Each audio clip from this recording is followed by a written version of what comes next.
اسی لیے میرے آقا سرور کونین صلی اللہ تعالی علیہ وسلم نے کتنی تصویریں، کتنی چیزیں ان سے منع فرمایا. آخر کیسے؟ چاہے وہ بچوں کی شکل میں ہے، چاہے وہ جانوروں کی شکل میں ہے. کیوں ایسی چیزیں ہیں؟ بے شمار کالے جادوگر، گڈے گڑیاں، اس پہ جادو کیوں ہوتا ہے؟ یہ چیزیں اثر رکھتی ہیں. موت کا جادو انہی پہ ہوتا ہے، شیطانی چیزیں انہی پہ حاوی ہوتی ہیں، اور پھر ان کو جن مقصد کے لیے استعمال کیا جائے مقصد میں استعمال ہوتی ہیں، اور گھروں میں تباہی، بربادی، اموات کا ذریعہ بنتے ہیں. گھر میں میوزک، تصویریں، ناپاکی، ناپاک جانور، کتے کو کس حالت میں گھر میں آپ رکھ سکتے ہیں حفاظت کی نیت سے، وہ مسائل جاننا بہت ضروری ہے. اور جب سے اٹیچ بات کا سلسلہ شروع ہوا ہے، اٹیچ بات اب مجبوری ہے جائیں، لیکن اگر بیت الخلاء کی دعا پڑھیں گے، بسم اللہ اللہم انی اعوذ بک من الخبث والخبائث، بسم اللہ اللہم انی اعوذ بک من الخبث والخبائث، لازم پڑھیں، ننگے سر نہ جائیں، کوشش کریں.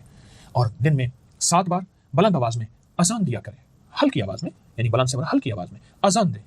گھر میں اس گھر سے شیطانی چیزیں، جادوئی چیزیں، جناتی چیزیں اور نحوست ختم ہو جاتی ہے. یہ عمل کریں اپنی زندگی میں. اور اگر کسی کے گھر میں یہ گڑیا ہے تو اسے نجات حاصل کریں. یاد رکھیے گا یہ کھلونے بظاہر معصوم ہیں، ان میں جان نہیں ہے، یہ بے جان ہیں، ان کے اندر کوئی حیثیت نہیں، بظاہر بے حیثیت ہیں، لیکن یاد رکھیے گا ان کا زندگی پہ اثر ہوتا ہے. کیا خیال ہے اگر میں کوئی اصلی شیر کا سر یہاں رکھ دوں؟ خوف پیدا ہوتا ہے، سرسراہٹ پیدا ہوتی ہے.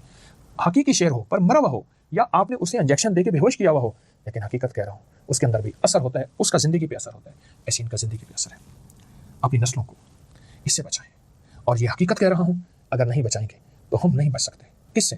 مصیبتوں سے، کس سے؟ پریشانیوں سے، کس سے؟ حادثات سے، نقصان سے. میں نے ایک وظیفہ آپ کو دیا ہے، یا اول الاولین و یا آخر الاخرین یا ذی القوۃ المتین یا راحم المساکین یا ارحم الراحمین. یہ 5 بول ہیں، یا اول الاولین و یا آخر الاخرین و یا ذی القوۃ المتین یا راحم المساکین یا ارحم الراحمین. جو بندہ صرف 1 دفعہ پڑھ لے، 3 دفعہ پڑھ لے، ان مصیبتوں سے، ان پریشانیوں سے، ان حادثات سے، جیسے خالد بن ولید اور ان کے اصحاب دوستوں نے اللہ کی توحید اور عظمت کو بیان کیا تھا. بت ٹوٹ گیا، شیطان چیخا، جل گیا. اللہ کی عظمت، ان بولوں میں اللہ کی عظمت ہے. ایاک نعبد و ایاک نستعین میں اللہ کی عظمت ہے. تو اللہ کی عظمت کے بول بولتے رہیں، گھروں میں بھی، زندگیوں میں بھی، دکانوں میں بھی، اپنے کاروبار میں بھی. انشاءاللہ حفاظت سے رہیں گے، عافیت سے رہیں گے.